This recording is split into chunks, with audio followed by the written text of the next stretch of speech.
If you've been coughing and sneezing a lot lately and you're finding you're having an increase in your prolapse symptoms or your pelvic floor is feeling particularly tight and fatigued, then I'm going to show you a couple of exercises that are really great places to rest and breathe and allow your pelvic floor to rest and recover. Okay, so the first one is resting your feet on a chair. So we're going to bring our bottom up close to the chair and we're going to lay down, and you can let your knees flop out to the side like this. You can either lay your arms in cactus position or you can even rest them down onto your belly, and just taking some nice relaxed breaths.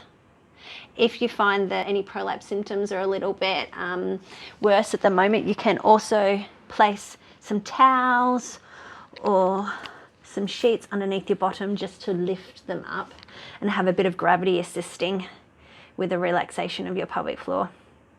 And just practicing some nice, relaxed, diaphragmatic breaths. Shimmy our bottoms quite close to the wall. Place our legs up the wall. And once again, you can place some sheets underneath your bottom as well.